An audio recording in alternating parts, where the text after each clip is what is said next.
Hello, everybody. Hi, for those of you still getting food, please go ahead and no rush or anything, but we're going to get started. My name is Gabriel Wilgen. I'm the co-president of the Harvard Animal Law Society, and on behalf of our board and on behalf of our co-sponsors, the Animal Law and Policy Society and the Women's Law Society, thank you so much for coming today. There's a really great attendance. We've had great attendance all week, and it's always so gratifying to see so many people interested in protecting animals and animal law. Before we get to introducing our speaker today, Kitty Block, I'd like to just let you know that tomorrow is our last day of our successful Animal Law Week. We're going to be having a panel discussion on accelerating alternatives to animal testing in science. I think it'll be a really fascinating and important discussion, so I hope you can all make it out. There will always be free food, as all of our talks have, so please do come by. And now it's really an honor to introduce to you our speaker for today, Kitty Block, who is the President and CEO of Humane Society of the United States and Humane Society International, an organization I worked for several years before coming to law school, and I just put in a plug for them. If any of you are interested in interning with HSUS or HSI, I highly recommend it. If you're interested in volunteering, donating, it's an excellent organization doing amazing work for animals across the world and here in the U.S. A bit about Kitty. She joined HSUS in 1992 as a legal investigator. Her efforts there led to many different victories for animals. Some real landmark ones were European Union bans and United States bans on cosmetic testing, on the import of dog and cat fur. We'll get there on the cosmetic testing. Just this close. She's done a lot for a lot of things for animals, but the import of dog and cat fur into the EU and to the United States, and the ban of slaughtering horses for human consumption. For a lot of her career, she's focused especially on protecting whales and dolphins and other wildlife. She led litigation efforts that were successful to protect dolphins and for dolphin-safe tuna legislation. Block has also testified before the U.S. Congress. Kitty has testified before the U.S. Congress, worked with international governments and other agencies for a wide range of animal protection laws and conservation laws that have impacted millions of animals across the world. And she's built coalitions with NGOs and industry, and she's also served as an advisor to the White House on trade and environment. I know we're all very excited to hear what she has to say, so without further ado, please welcome Kitty Block. Thank you.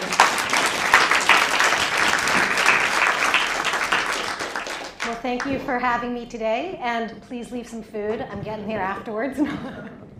It's really great to be here. I'm actually from this area, grew up in Nahant, which is just about 30 minutes north of here, and so I've always walked by this area and just been in awe of what was happening inside these walls.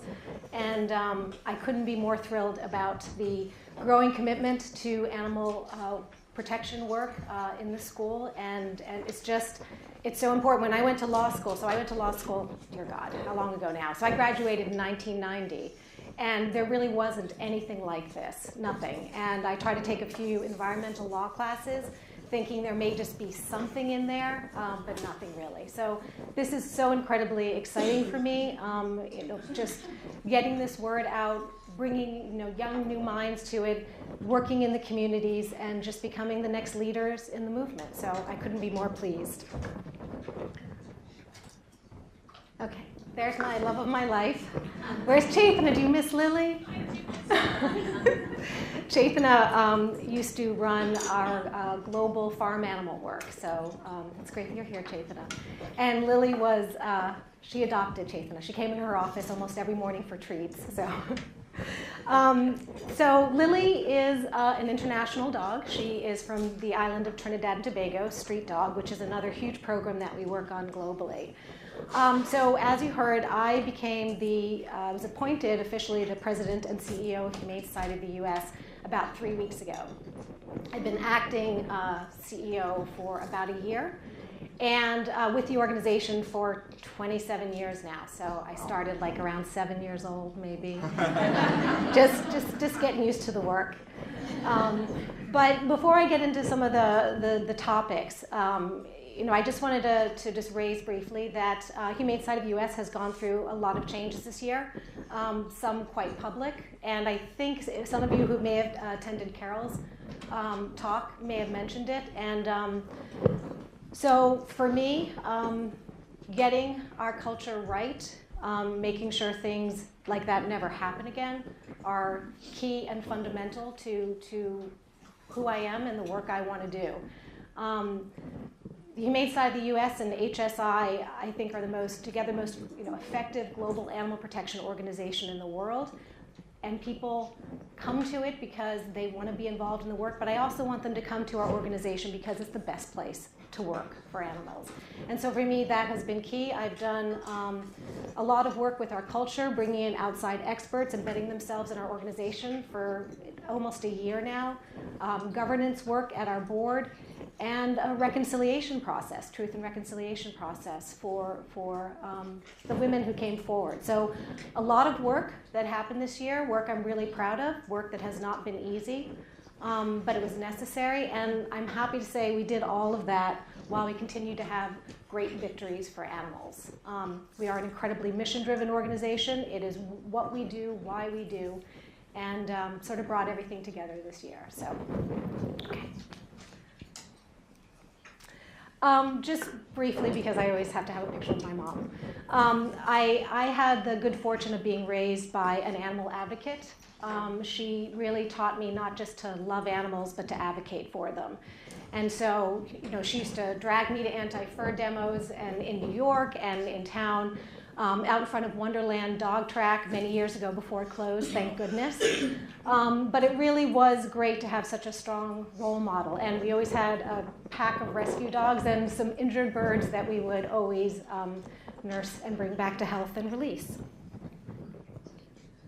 That's my daughter. There's a little self-promotion of my family. So that's Next Generation Advocate. She's actually, this is many years ago. This is when we were in front of the Chinese embassy.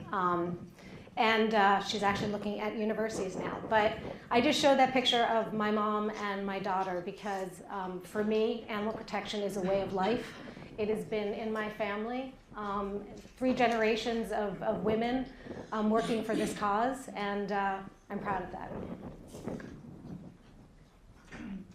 So as was mentioned, horse slaughter. When I started at the Legal Investigations Division, my role was really to make sure we were doing the investigations legally. I wanted to do the basic work, eavesdropping, trespass, all these things.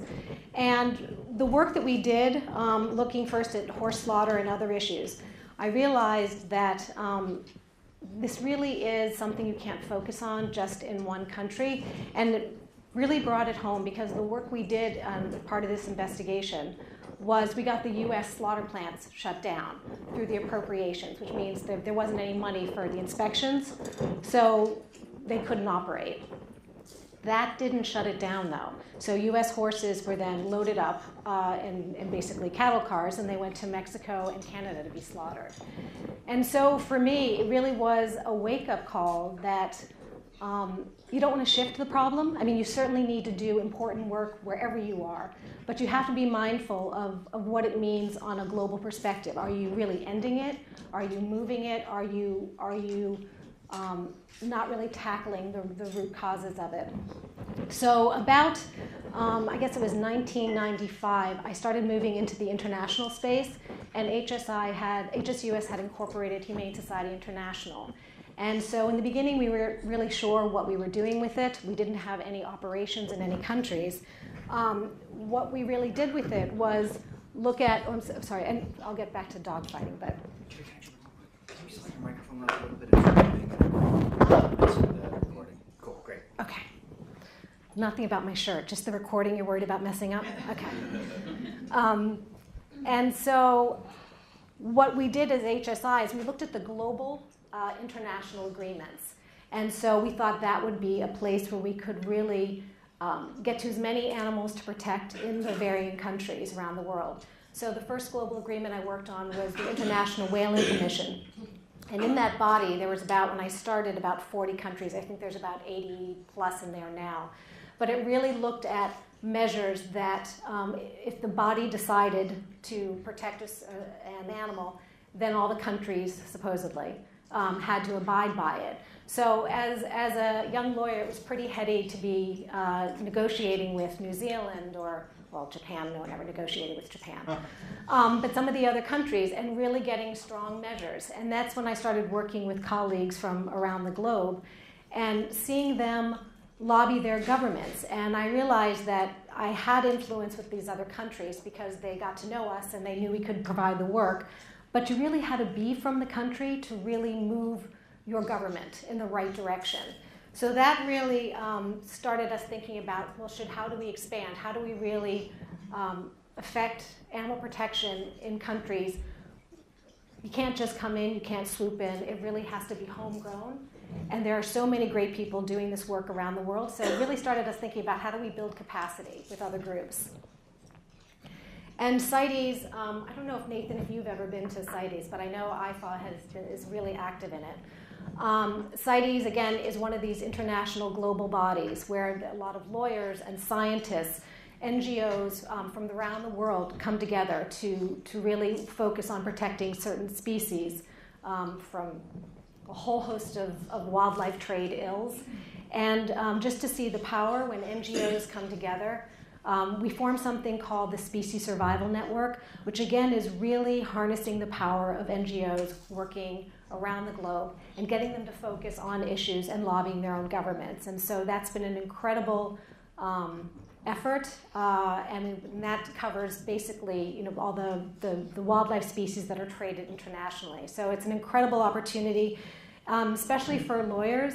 This kind of work, I mean, it's not something I thought about when I was in law school, but this kind of international treaty work is really exciting. It's sort of groundbreaking because you're making these arguments at a global level and working with countries equivalent to their state departments and else. And the other nice thing about it is a lot of these delegations, like for CITES, it has 190 plus countries. Some of them are really small, and they have 1 or 2 people in the delegation, so they can't do the work. So if you start working with these countries, you're doing incredible legal work for animals, from a position of another country. It's really exciting, and it's something that if people have an opportunity ever to go to, it's really worth it. Jathan, I think you helped me put this map together. So we decided we really needed to expand, that more and more there were hardly any issues, the big fights, the big issues, that were wholly solvable in any one country. And so rather than act like the U.S. is the center of the world, really see where else other great organizations were doing work. How could we build capacity with them? How can we find out, what are the gaps where they don't have some of the expertise that we have? And so we really started a hard look at the globe, and you can see where we are now. It's really incredible, the expansion that we've had, and really in the last, I'd say, 12 years is when we've started. And we're part of I think we have about 10 more countries in the next 2 years. It was an ambitious program, an ambitious plan, working with some philanthropy and donors who want to see the work expanded. And when I say that, we don't really hire any expats. It's really working with the people in the country.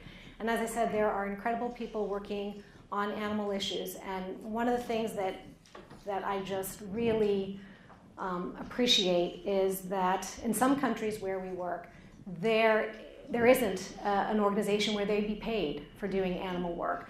That doesn't mean they're not doing it. It means they're just doing it in the morning, in the wee hours before they go to work, and after they come home. And the idea that when we start working with them in some of these countries, they can't believe you can actually make a profession out of this. And this is what we want to help, and this is how we want to build capacity. We've had so many offices that have just done incredible work. I mean, India, I think, is one of our most successful offices, where they have incredible legislative victories through the courts on all the issues, on factory farming, on cosmetic testing, on so many of these issues. So it's really been fantastic to see this growth and expand it. And if you've got people working around the globe on these issues, that's when you start really, really making the lasting and meaningful headway. So farm animals, obviously incredibly important issue, and great organizations, including my own, working on it in this country, confinement, meat reduction, all of these issues, clean meats. But the majority of farm animals are outside the U.S., and the majority of suffering is outside the U.S. And so really under Chaitana's leadership when she worked with us, she built that program out in a number of countries, and really getting people to focus on what are the most extreme issues facing farm animals, and having some real great corporate victories and legislative victories. Sorry. Cosmetic testing is another really big global issue for us. And here's a case where the US is lagging pretty far behind. There are now, I think if you include the EU, it's about 38 nations that have banned cosmetic testing on animals. And so we're just hanging out there. This is something that we should have done a long time ago, and legislatively in the US, it's a big priority for us. For all of you know, there's no reason to be doing it. There are alternatives that are more efficient and not as expensive as animals, and no reason to do this anymore. But I like this issue because we're going nation by nation and really trying to build a groundswell we hope to get there for across the world, anyone who's doing it. So this campaign, it's one that's really near and dear to my heart, and one that I've been working on for quite some time. This is our dog meat work. There are about 5 Asian countries that either raise dogs for food, or they're taken off the streets. Street dogs, community dogs, and some dogs that are with collars. And so it's something we started about 3 years ago, and it's gruesome, as many of these issues are, but it's one that I like how we've approached it. We work in country with partners. The country I think we're closest to getting a legislative ban on it, probably be 3 years out, is South Korea. South Korea is the only Asian nation that actually raises them, farms them for food. And so what we started doing was looking at what consumption patterns were, health issues surrounding it. A lot of the work we do in nations is also we try to tie it to human health, because if you've got street dog issues, all of these things, rabies is a big issue, and so we try to come in that way, and that's been really helpful. So we started a program in South Korea to work with the dog farmers, and what we found, and we could barely, initially not even have a conversation with one. It was pretty challenging. But then you talk to them and you hear that their kids are mortified by what their parents are doing. They don't want to inherit the business. It's the last thing they want. And it's not a prestigious thing to be doing. And so, but they don't have any alternatives. So what we started was a program of providing them, almost literally seed money to get into another line of business. So the first farmer closed it out, destroyed all the cages. We took the dogs, and he grew blueberries and became a blueberry farmer. Next one was a chili farmer. One got into water resource. And these farmers then became our spokespeople. I mean, they had the most traction with the industry. They have the most traction with the government. It's challenging for us to come in and say, this is what you should do. They're saying it. And we have farmers lining up to get out of the business. Now, we can't shut down every farm. There's about 16,000. So what we try to do was shut down enough to start this, to get the people in Korea. So the first farm we shut down, there was no press. I mean, we were taking pictures of each other and the dogs. The next one, a few more. The last one, so I think we're on the 16th farm, there was so much press, not just international press, but Korean press, which is what we are looking for. We want the Korean press because they see all the interest in these dogs. A lot of Koreans that we spoke to, South Koreans, they hadn't been to a dog farm. They didn't really understand. They thought meat dogs were different than the pet dogs they have in their home. And there is a growing pet population, ownership population in South Korea. So they somehow just put it to the side. So when they actually saw these dogs and the conditions they were raised in, it's breaking it open. And we've just done another poll. The consumption is going down. The idea of ending it is increasing. We've done the economic studies to show that it is not in the interest of these farmers. It's literally a dying industry. It is not making money for them, and the government should help transition them out eventually. So that was a program, and it continues, and it will continue, as I said. We also work on it in China, Vietnam, and Thailand. And again, in these countries, having a lot of progress. We have an office now in Vietnam to continue this work, and not just on the dog meat trade, but on farm animal issues. We also have an office in South Korea working on this. China, yeah, I don't think anyone's getting an office in China. But there is such an incredibly impressive fledgling growing movement of folks there. And so for one of our programs, we, on the dog meat issue, we provide assistance and funding and training so they spot when they see a dog meat truck go by, they can call the police, stop it. Now, it's not illegal to consume dogs for dog meat. What is illegal is if they're transported without papers. And so there's never been one truck that's packed with dogs has ever had the appropriate paperwork. They're just grabbing them off the streets. So it's really empowered the local activists to have a role, to be able to do something about it. And so that's been really exciting. And as I said, these issues take off when they're homegrown and they have traction in countries. Sometimes it's just getting them started and giving them some tools and resources to get the work done. We also work on it in Indonesia as well. The other area that is a growing area of work that we do is HSUS has been very strong on disasters as far as coming in and helping with the animals, the transport of the animals, the rescue. But we have a global HSI team, and so what I'm looking at going forward is really sort of uniting the work that we do. So we are a global force for disaster work, and what that looks like for the animals. And again, these types of things that we do, the hands-on work like disasters and the dog meat trade, saving the animals, it's always tied to a policy goal, a legislative goal. So because you can't just work on these issues without doing that as well. Working on these issues, showing the animals, helping them get out of crisis is what sort of shocks people into moving and raises the awareness more than anything else we could do. Plus you get to save some great animals, which is incredibly important. So it's really the way of working on our hands-on work to support the corporate work we do and the legislative work we do. And it seems to be a really successful model. Moving forward slide. So as I said at the outset, in my new role, as having been the HSI president actually for only 4 months before I got pegged to be acting CEO of HSUS, is really to unite the work. I do not believe that you can affect any of these big issues without looking at it globally. We are a global community. Commerce is nearly instantaneous communications.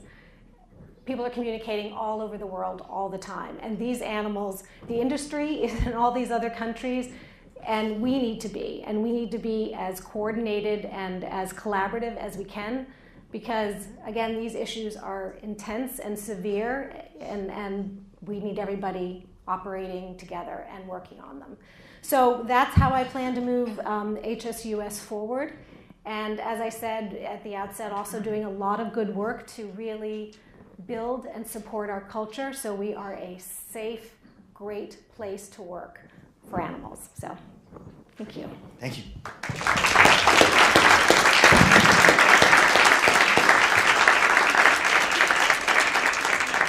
So we've got the room for a while, so we'll maybe take 10 minutes of questions, then take a break for anyone who needs to leave for class, and then continue with questions after that. So if you have a question, please raise your hand until I come to you with the microphone, because we are recording.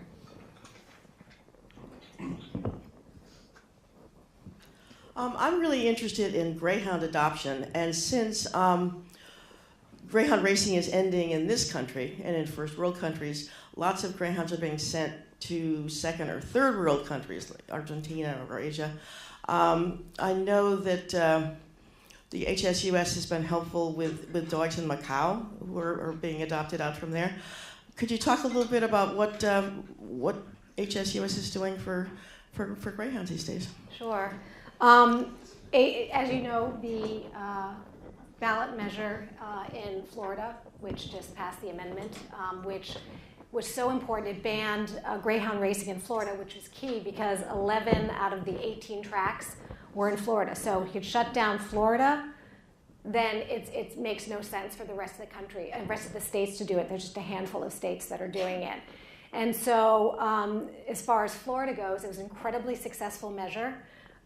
It's funny, we won that faster than I thought we would. We were in a coalition of groups. We had just left the final polling station. It was around 8:30 p.m. And we were heading over to do the watch the results come in. And we were going to a place, a bar that let greyhounds in, which was really cool. We had all these greyhounds. But as we were driving over, they said, we're going to make the call because the numbers were coming in so high. It was so great to see a state that is so steeped in dog racing. So the U.S. And we're also working with helping place them. We're starting a fund to help with placement for these dogs. And then we're also looking at the remaining states, what we can do in the remaining states. Globally, we have a HSI Australia and working with them on this issue as well. We're looking at where our country offices are that have greyhound racing and see what we can do to sort of transfer some of the knowledge and how we work to phase it out and end it. So it's an important issue. It's one we're going to see end in soon time. So. But even now, there are lots of greyhounds ending up in the meat markets in China and in Asia. So. There are dogs that end up in the meat markets in a lot of places. So you work on the issue. So they're not breeding them anymore in Florida. So there's not going to be a surplus to be dumped in other places. The breeding has stopped since the measure went in. That's why you have to do both. You have to do the education. Yeah. Okay. Thanks so much for your presentation. I'm really excited to hear about the focus that you're going to have on farm animals. My question is whether there was any concern when deciding to focus on issues like dog meat or horse meat or dolphin-free tuna, whether that sort of perpetuates the idea that there are certain animals that are okay to have as meat, like cows and tuna, and there are other animals that are worthy of our protection, like horses and dolphins and dogs.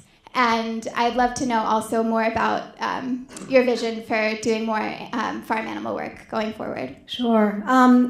If you look at straight suffering and the numbers of animals involved, it's farm animals. There's no question. And so that's why it's been probably one of the biggest pushes in HSUS. When we started looking at globally the issues we take on, that was one of the main ones that we led with. I don't think it sends a message if you work on these issues and you work on try to keep animals from becoming food if it hasn't happened yet, if it's on the cusp. If you can keep certain animals out while you're still working on the animals that they have been part of the food chain to get that out. I see these as complementary. I don't ever want to, by saying you're working on one animal to save one, it doesn't mean that the other ones shouldn't be or that it's right to. And the dog meat farming in South Korea has raised lots of issues for people about farmed animals because these dogs in South Korea are farmed under horrendous conditions and slaughtered under even worse conditions. People who are outraged about that starting to make the connection. So where we can show that animals are animals and it's important to address it, I don't think working on these other issues is sort of legitimizes the others. I think it actually gets to it in a way that brings people in and then just keeps exposing them to what else they need to do.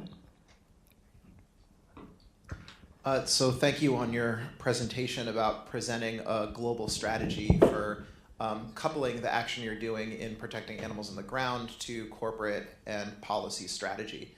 It made me very curious what Humane Society U.S. and International, if anything, are planning to do moving forward about addressing climate change, which truly is a global issue affecting domestic animals in disaster areas, farm animals prone to heat, exhaustion, and extreme weather, and all wildlife from the tropics to the poles.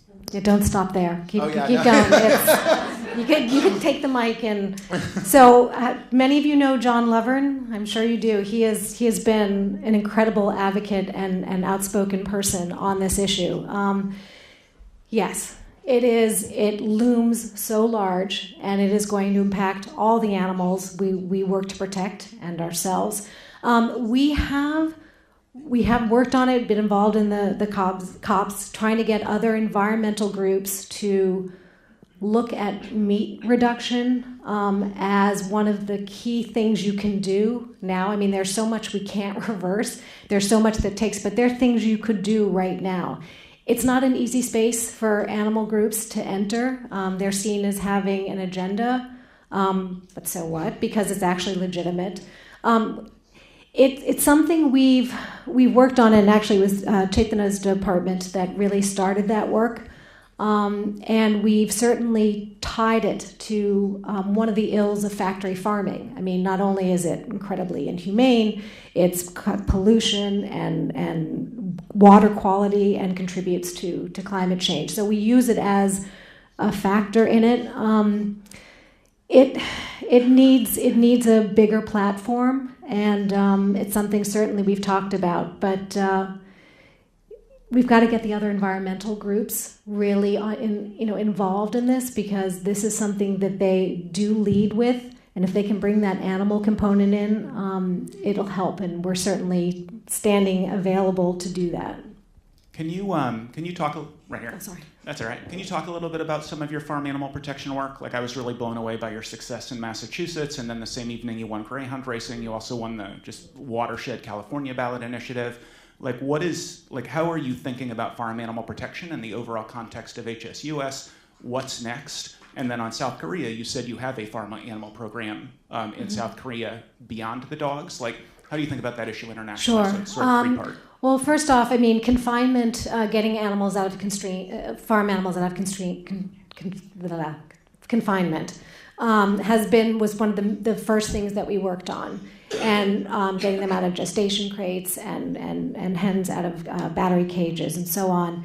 And then we expanded that globally. And so sort of going country by country working on that issue. And in India, working on it through the courts, actually getting it banned through the courts, the battery cage issue.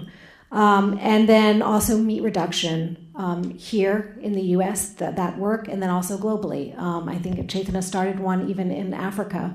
And we have one program in the U.K., and we have one in Canada.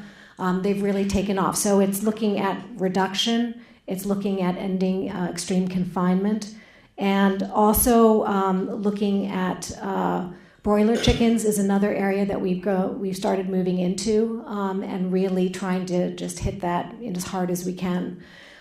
So we tend to do these programs, the similar type of program globally. And South Korea, when we open an office, there's always something that we came in on. So in South Korea, we came in on the dog meat issue. So that's the biggest issue. But we're also looking at what we can do for wildlife, because we just got our office incorporated, and who else we can bring on. And then what are the farm animal issues there that we could have traction on. The work that we've done for farm animals and internationally is really looking at the banks. So the World Banks, they fund a lot of this. And so really getting in, trying to work with them, trying to show why this is really not sustainable, viable, and it doesn't really help the people in those places where they talk about how great this is going to be if they get a huge factory farm in and they get funding. So it's really looking at a lot of different components of that and continuing that work. So the ballot measure in California, that was phenomenal. It really was one of the strongest measures everywhere. And so we're looking to see how we can reproduce that in other states, maybe without a ballot measure, because those are tough and expensive. But get enough momentum, now look at more of it just legislatively if we can do it that way.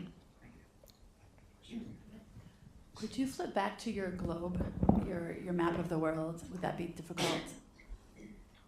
If it is, I apologize. But No, I'm getting there. It'll help. There you go. So, go back one more. So I wonder if you could comment a little bit about the strategy for being really the biggest global organization. Looking around at where the offices are and where the reach is, you have offices with tremendous amounts of additional regional coverage. Gaps in the Middle East is the gap that stands out the most. To me, you have Australia, which has a strong local animal protection movement. So I'm wondering, are you going for an overarching theme, or is it more about targeted opportunities, whether or not it's a well-established country or a country with no one else, where in India you are the biggest organization or the most effective one, as far as I can tell, in India. What's the strategy, and is it something that can be articulated, or it's still in the works? Because I know you realized that you had just taken over HSI not long before you took over. Right. HSUS No, I was as well, working so. in HSI, so I was part of the problem Part of of it. where we ended up. Yeah. No, I didn't say it was a problem, but it's you are the international organization, so how you choose to deploy your resources has effects, trickle down effects, Sure. effects to other smaller organizations. So I was curious what the philosophy Sure. or strategy is. So it's an evolving one. I'd say in the early days, when I first started and moved over to the HSI side, we had Canada and the UK, and they really were just more fundraising offices than any program. And then being young and scrappy and not sure what made the most sense, we started working with a lot of different people, building capacity through these international meetings. And it really was sort of finding these people in country that was a lot of it, because if you knew you had someone really good that you've met, and if you just invested in them and helped them, they could really take off. And so it was a little bit of that. It was a little bit of the country itself. Like, is there just a huge gap? Nobody's there. Is it one of the areas that has like the most factory farms, or whatever it is?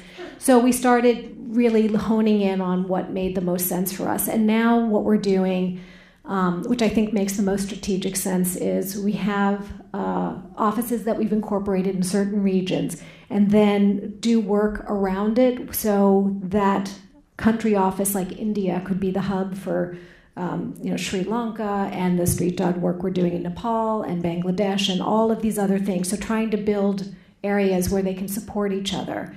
It's not perfect. It's still, there are a lot of gaps, and you mentioned the Middle East. That's an issue. That is a hard place to do work for animals. China is one of those, but we found our footing in China through our partners. We will not incorporate there. It doesn't make any sense, but it makes sense to support the fledgling animal protection movement.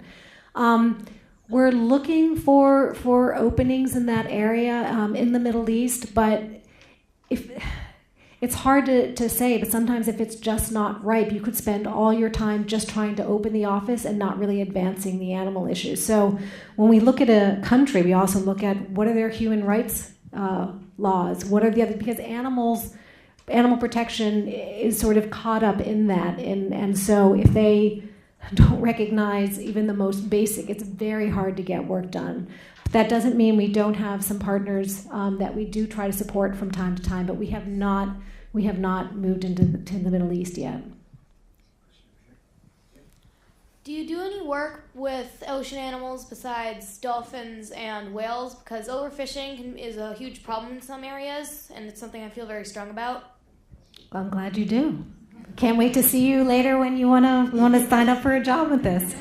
Yes, overfishing, it's extreme in so many areas. I mean, they fished out the oceans in so much of the world. So we have worked more on the species, turtles, whales, dolphins, sharks, as sort of the way to galvanize people around it. But we've also worked on the fishing method, the longliners, the trawlers, and the pathetic thing is, a lot of these countries, because of the strength of their fishing industry, they are blaming the marine mammals for wiping out the fish that they compete with for food. So we have a double problem that we have to work on, and we do work on that issue. But you're absolutely right, overfishing is just huge problem. People have to wake up to it and understand it. And the health of our oceans and the fish in the end, it's so vital to the survival of all of us. Okay, we'll take a quick break. If anyone needs to leave for class, we'll give you a minute or two to do so while I walk over to our next question. Let's get one second.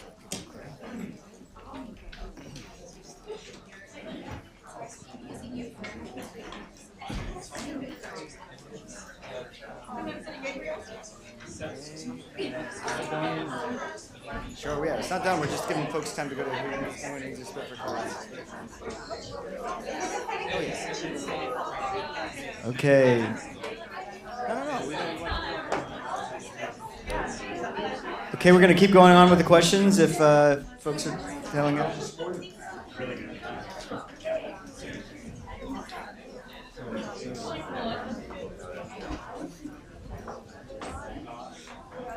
The actual questions.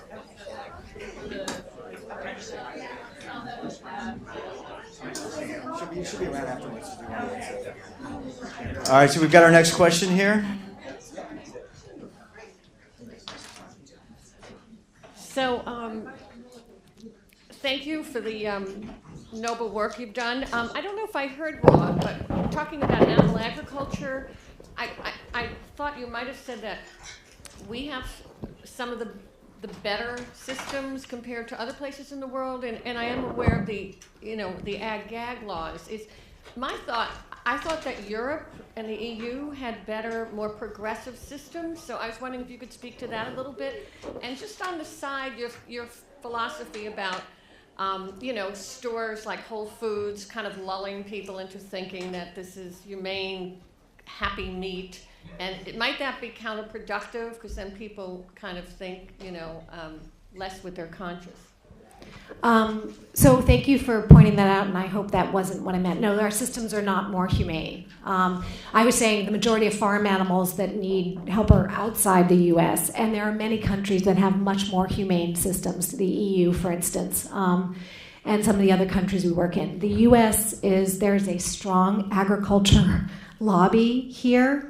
And so there's so much work that continues to be done. It actually is the corporations, the corporate work that is leading it, not the legislators here. State by state, we have more of an ability. Federally, it's really hard.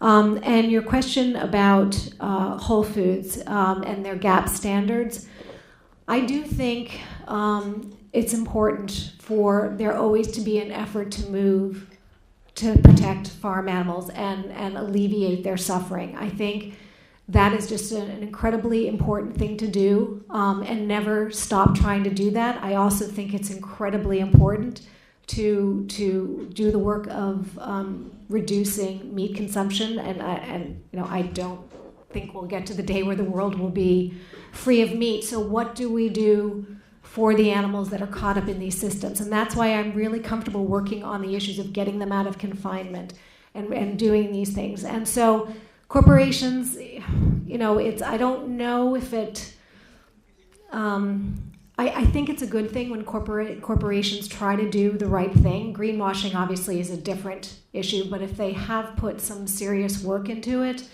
and I think originally the GAP standards I'm not sure how effective it is now. I think it's still working on that as there's been changes at Whole Foods.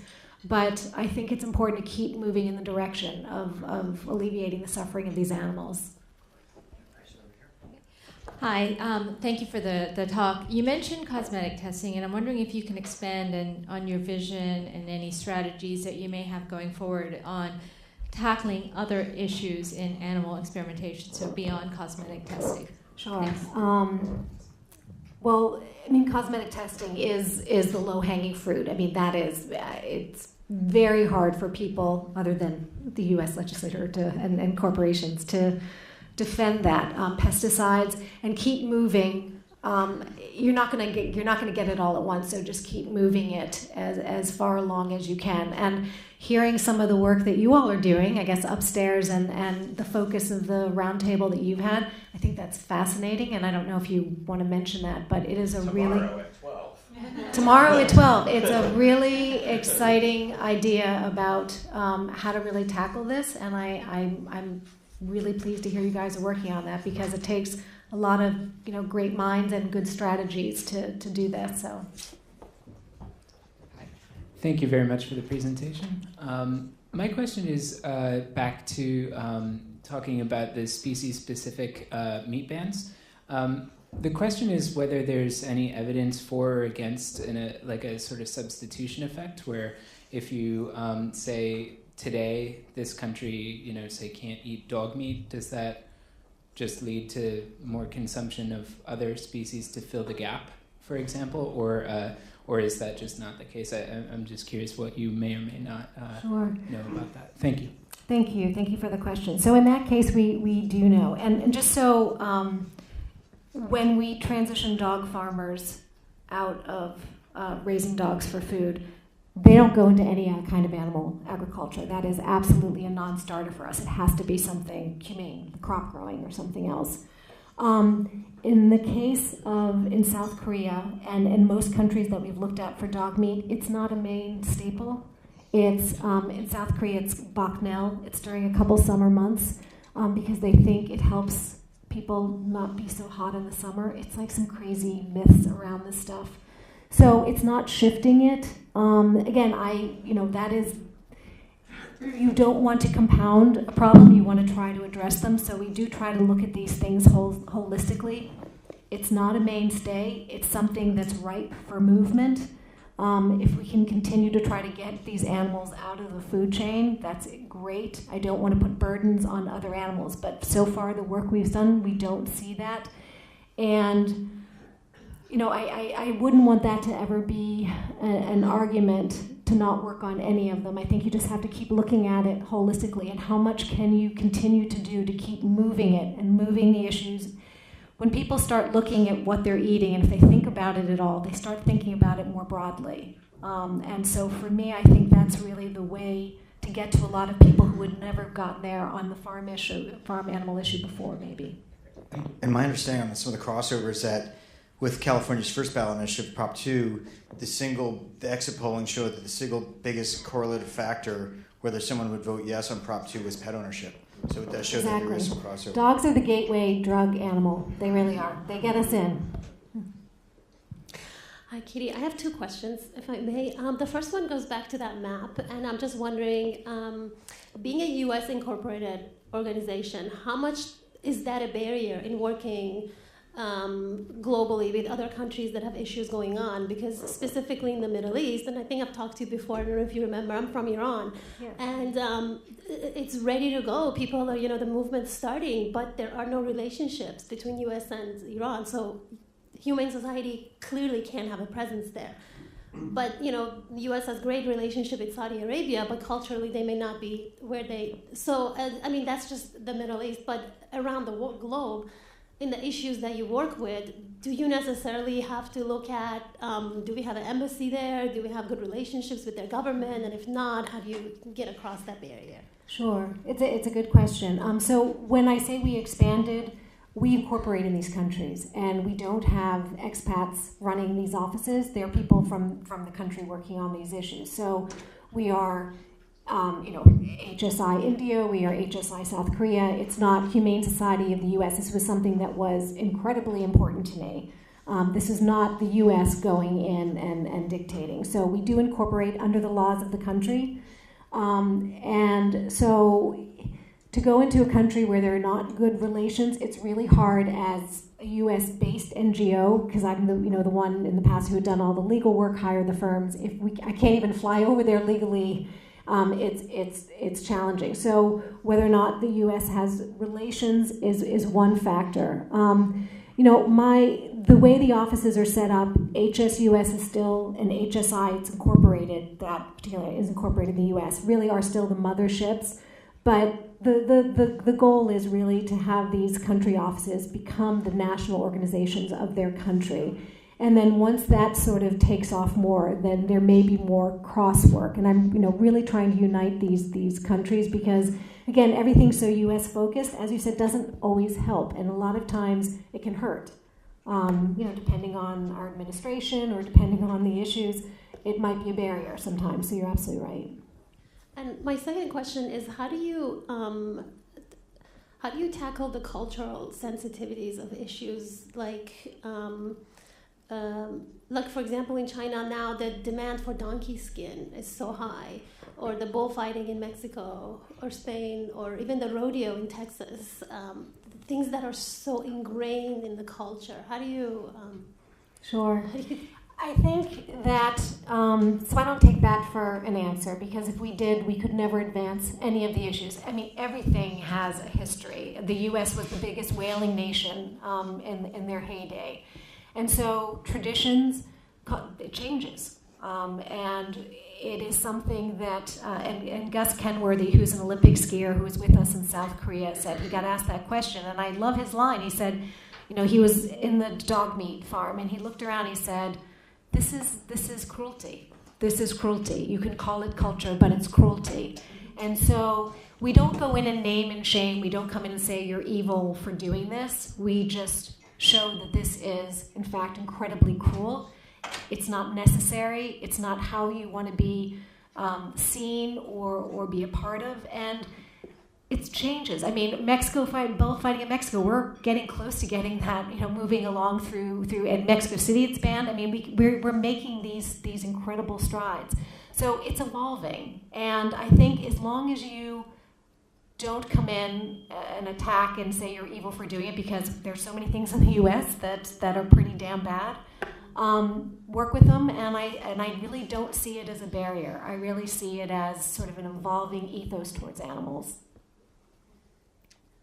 We've talked a lot about companion animals and farm animals. I'm wondering what HSUS's plans are for wild animals, both nationally and internationally, especially as more species are going extinct, and here in the U.S. is a lot of these populations for big cats especially are not regulated properly. Sure. We're working on that. Got introduced yesterday, the Big Cat Public Safety Act.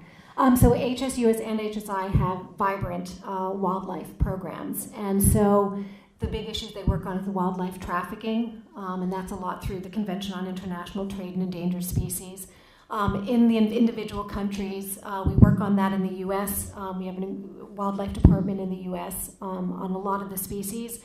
Our litigation, APL, animal protection litigation, has just been on the defense for the last couple of years in this administration, just holding the line on one rollback after another on wildlife. We're in there on the trophy hunting issue, in there and fighting in any try to roll back on the Endangered Species Act.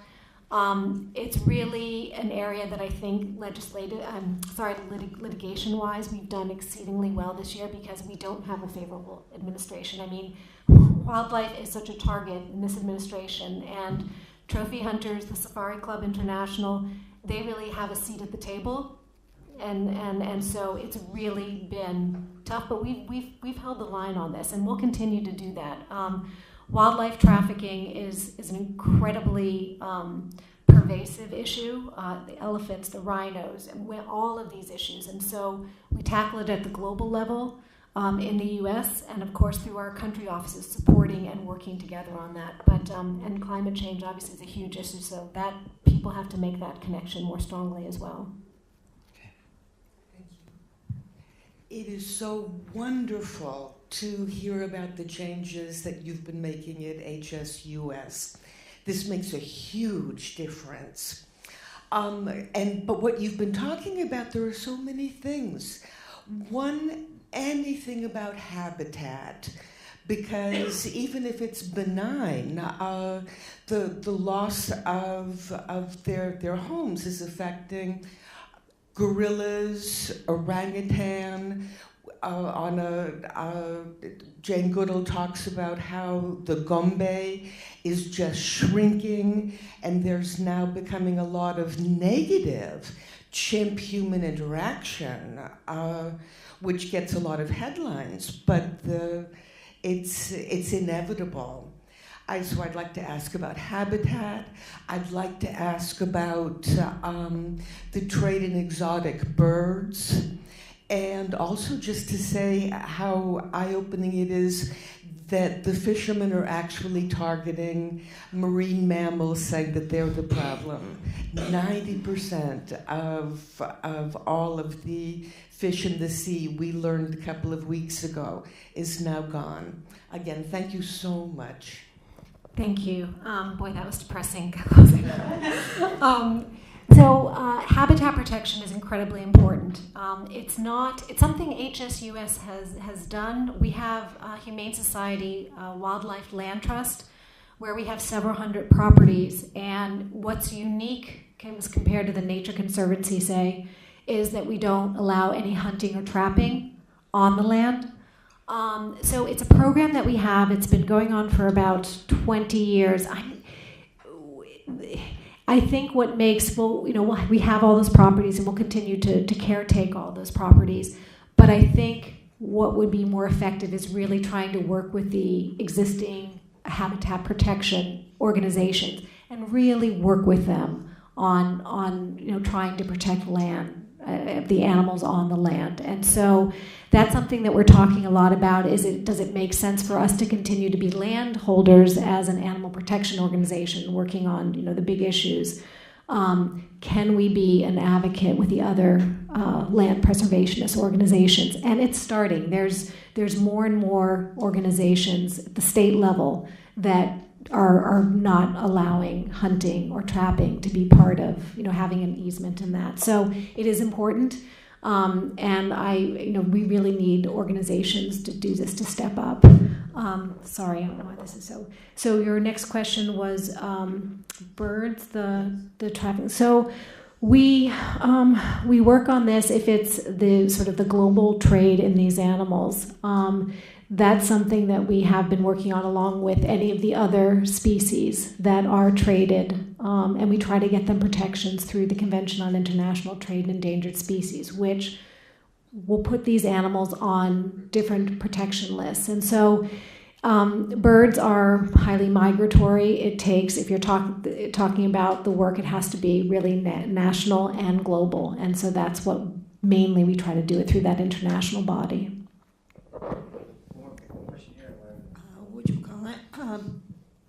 I assume that a lot of the foreign factory farm meat winds up in the fast food industry in places like Costco.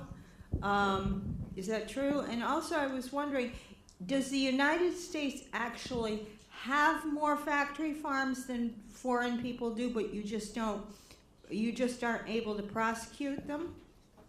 And and the other thing was, I just found out that India is expelling its indigenous people to save its forests. So I was wondering whether the whole animal issue was,